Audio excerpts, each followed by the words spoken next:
It all began with a spill. A small accident, really, but the kind that changes the mood around you. We were at this cozy little cafe on the edge of town, just taking a break before heading back. She reached for a napkin, and in doing so, knocked my coffee over me. The warm liquid soaked through my shirt, and I jumped, more in surprise than annoyance. She gasped, her eyes wide, and immediately grabbed more napkins, dabbing at the stain, her face flushed with a hint of guilt. "I'm so sorry," she said, her voice trying to stay serious, though a hint of laughter was just below the surface. "I didn't mean to."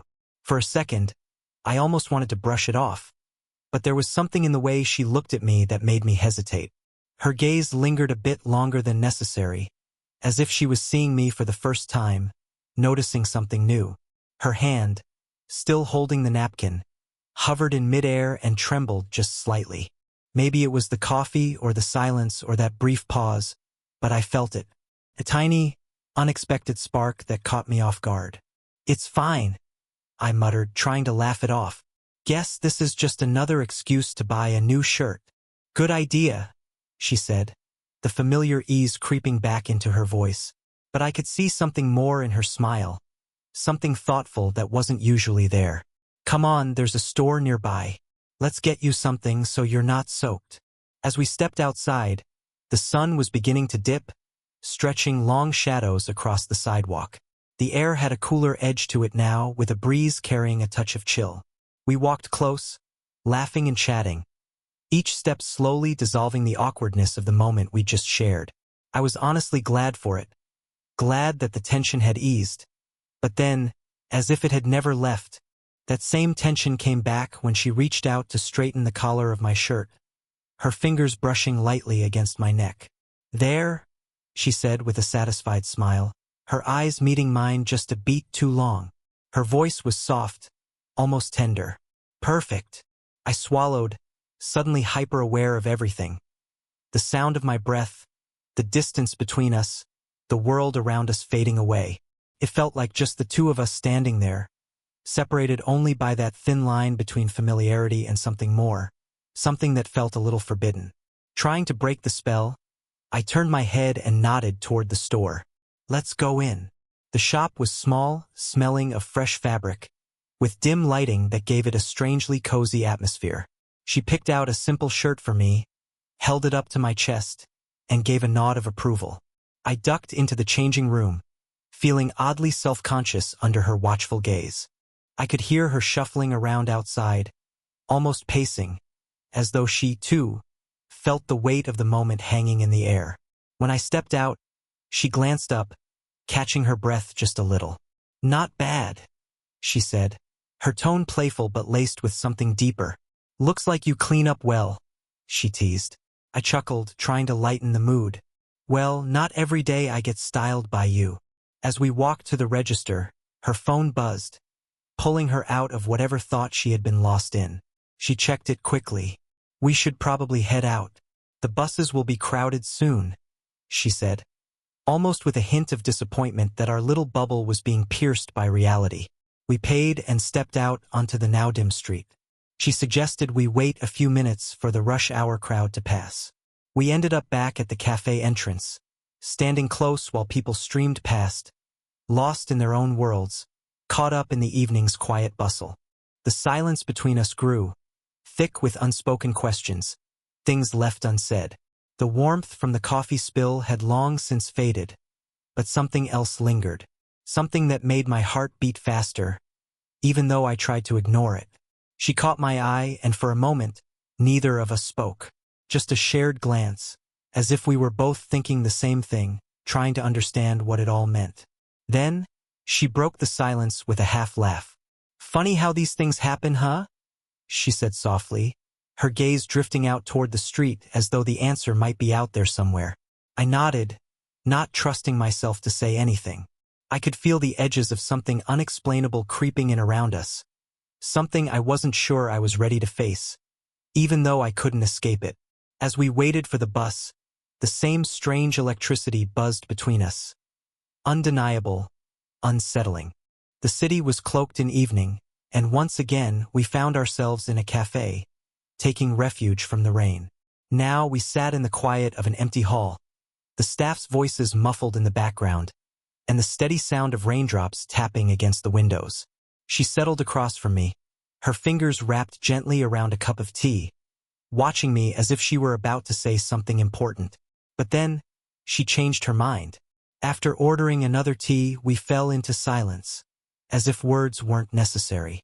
Honestly, I didn't mind the pause.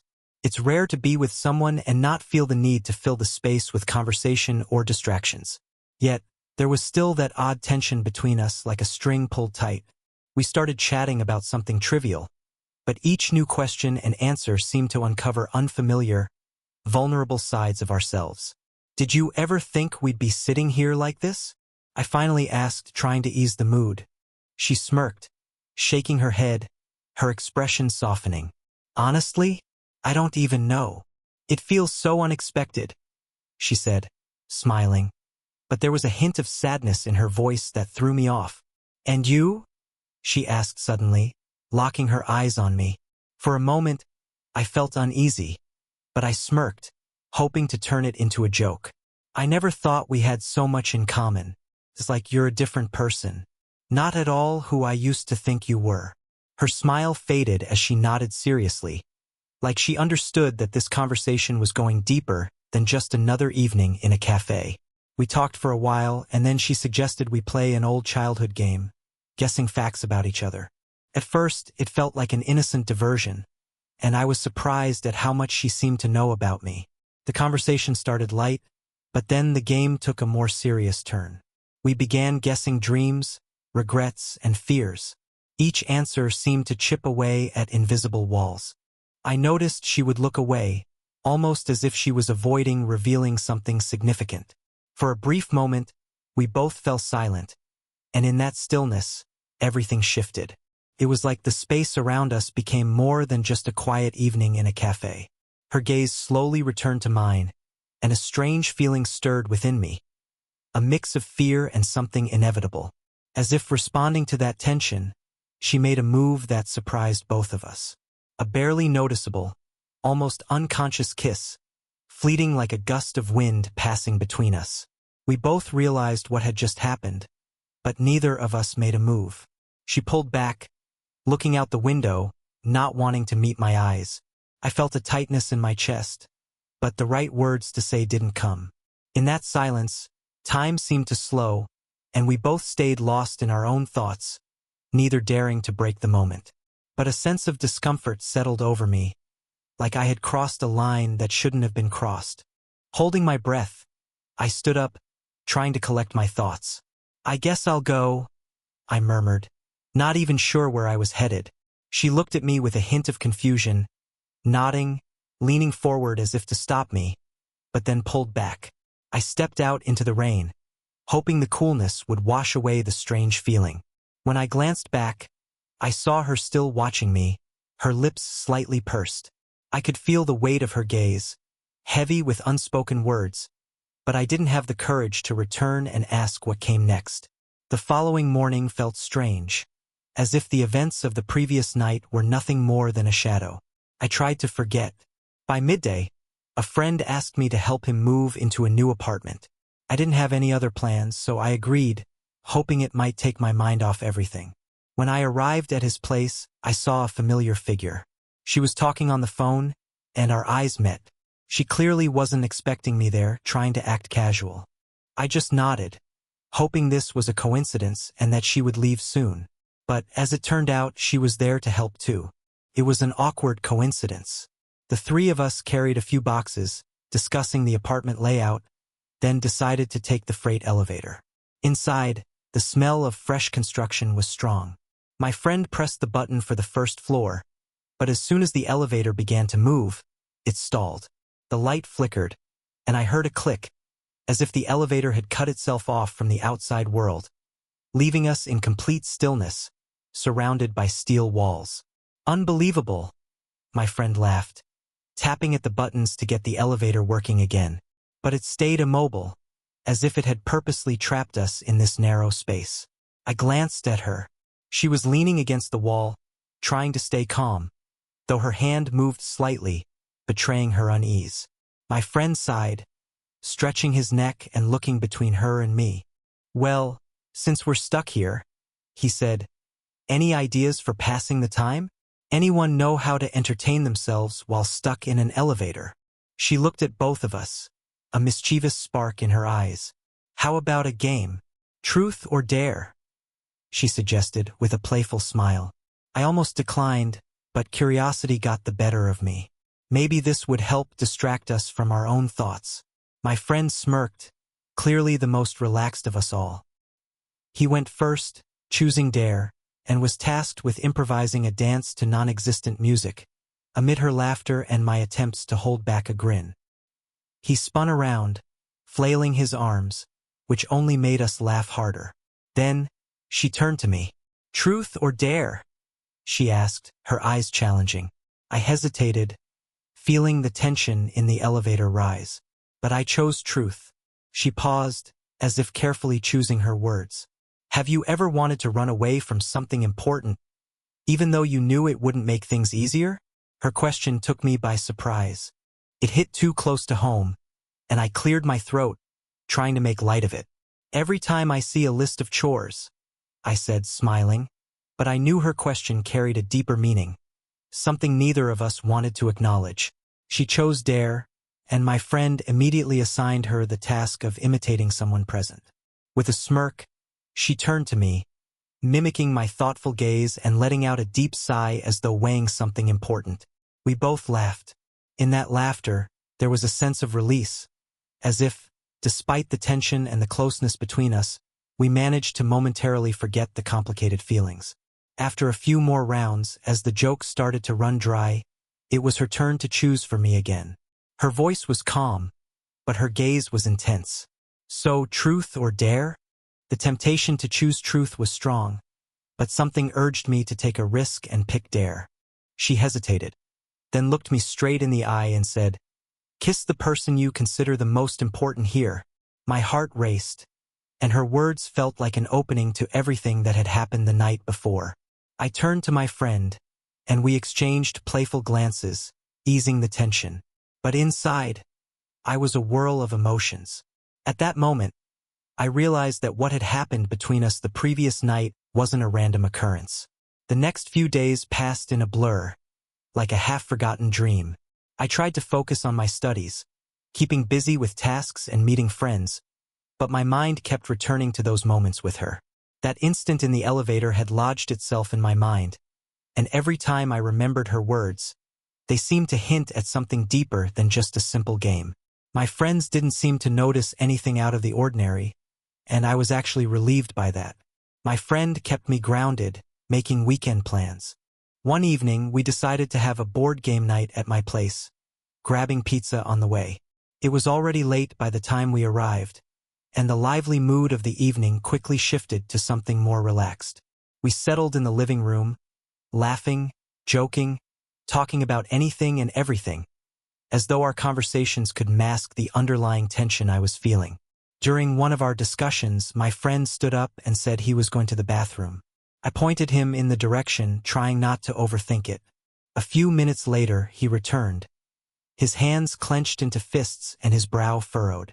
I noticed that he seemed a bit lost, as though he didn't quite know what to do with himself. It was strange. This was a guy who was usually cheerful. "What's up?" I asked, trying to figure out what was bothering him. He mumbled something I couldn't catch, hesitated for a moment, then waved it off. "Nothing. Forget it." We got back to our game, but his odd behavior lingered in the air. I tried to ignore it, but a thought crossed my mind. Could this have something to do with her? After my turn, he quickly changed the subject as though nothing had happened, but I could feel his glances had a new weight to them. He laughed again, and I decided not to dwell on it, convincing myself it was just my imagination. Later, when my friend left, I was left alone with that strange feeling still hanging in the air. No matter how hard I tried to push it out of my mind, I started to notice how her presence was subtly altering the way I saw familiar things. It wasn't that we were spending more time together, but each moment spent near her felt more significant than I would have ever expected. We barely touched on anything personal, sticking to casual remarks and questions. Yet every time our eyes met, it was as if something deep, unexplored, flickered between us. Maybe it was all in my head, but I couldn't shake the feeling that some invisible connection was forming between us. It was faint, but strong enough that I couldn't ignore it. At some point, I realized I had to confront these feelings to regain some sense of normalcy. But how to do that was still unclear. I began to realize there was no easy answer to what I was experiencing. One day, when she came home, someone offered to help her with the grocery bag she was carrying, and she graciously accepted. We spent a few minutes putting things away, and this simple, almost domestic task filled the house with a strange sense of calm and comfort. She thanked me with a slight smile, and it felt so natural, for a brief moment, like I was in an entirely different world. But no matter how many moments like that there were, they only added to my confusion. Every accidental meeting, every exchange, every simple gesture felt as though they belonged to another world. One where I forgot that she was my stepmother, and that there were boundaries we shouldn't be crossing. This uncomfortable reality kept creeping back, reminding me with each passing second that we were in uncharted territory. The more I tried to ignore my feelings, the clearer they became. And unfortunately, I realized this wasn't just a passing emotion. A few days went by, and things seemed to return to a normal, distant rhythm. We rarely crossed paths, both of us seeming to avoid each other, sticking to brief, neutral exchanges. But she stayed on my mind. No matter how much I tried to distract myself with other things, the feeling didn't fade. It was like I was walking on a tightrope, where any word or glance could bring back the tension I hoped was left behind. One evening, after coming home late, planning to go straight to bed, her voice stopped me as I reached the door. She was sitting in the kitchen with a cup of tea, as if waiting for someone or lost in thought. When she saw me, she made a quiet gesture, inviting me to sit. Though I was surprised, I decided to stay. We both knew we hadn't had a conversation like this in a while, certainly not since the nights when things seemed simpler. Her gaze was calm, but I sensed a quiet weariness behind it, perhaps linked to something that troubled us both but which neither of us dared to bring up. We exchanged a few words about trivial things, but the tension lingered, hanging in the air like a heavy cloud. You know, sometimes it feels like we're stuck in between, she said softly, trailing off, leaving her words unfinished and adding an even greater sense of uncertainty to the moment. I understood what she meant, but I was too afraid to agree or disagree, knowing that either response could lead to something even more complicated. In that moment, I felt a pang of regret for the state our relationship had reached, where everything seemed tangled and difficult. I wanted to say something that might ease her, but I knew there were no simple words for this. She stood, her hand briefly resting on my shoulder in a quiet, almost imperceptible gesture of farewell. "We both need time," she whispered, as though closing the chapter of our conversation. Then she walked further into the house, leaving me alone with my thoughts. Sitting there, I realized that something had shifted that evening, though I couldn't quite grasp what had changed. The next morning, a soft knock on my door woke me. I didn't immediately understand what was happening until I heard her voice. "I'm leaving for a couple of days. Just wanted to let you know," she said. I opened the door to find her standing there with a suitcase in hand. There was something distant and strange about the moment, as though an invisible wall had risen between us since our last conversation. She stood in the doorway, waiting for me to say something important, but I didn't know what that something was. The unanswered questions hung between us, and her tense gaze seemed to demand more than just a simple farewell. "When will you be back?" I asked, trying to keep my voice steady, though inside I was in turmoil. She met my gaze as if hesitant. "In a couple of days," she replied with a slight sigh, but the answer didn't feel convincing, even to her. The silence stretched between us, unbearable and thick with unspoken thoughts. Just as I gathered the courage to say something, she nodded with a faint smile. It was as though she had made the decision for both of us. And then she left, leaving me alone in the empty hallway. The day dragged on slowly, and I tried to keep busy, but everything kept circling back to that unfinished conversation, to her parting glance. It was as if some vital truth was hidden in that look, one that I hadn't fully understood. I received a brief message from her, thanking me for understanding and saying she needed time to sort things out for herself. But as I read and reread her words, I felt that they only skimmed the surface of something much deeper. The sense of finality in her message grew stronger with every passing moment. On the second night, I had a strange dream. She stood before me, just like she had in that farewell moment. But this time her face was sad, and she seemed even more distant. I tried to speak, but she silently turned away and disappeared into the shadows. I woke up with a heavy weight in my chest, something I couldn't explain. Another day passed, and once more, I heard a soft knock on my door. I opened it to find an envelope lying on the threshold. Her handwriting was on the front. Inside was a brief letter. She wrote that the decision she had made hadn't been easy, and that perhaps neither of us was truly ready for what was happening. The last line of her letter broke me. "I'm sorry, but I think it would be best if we forget about each other for a while." Tears welled up in my eyes, and I couldn't understand why her words sounded so much like a goodbye.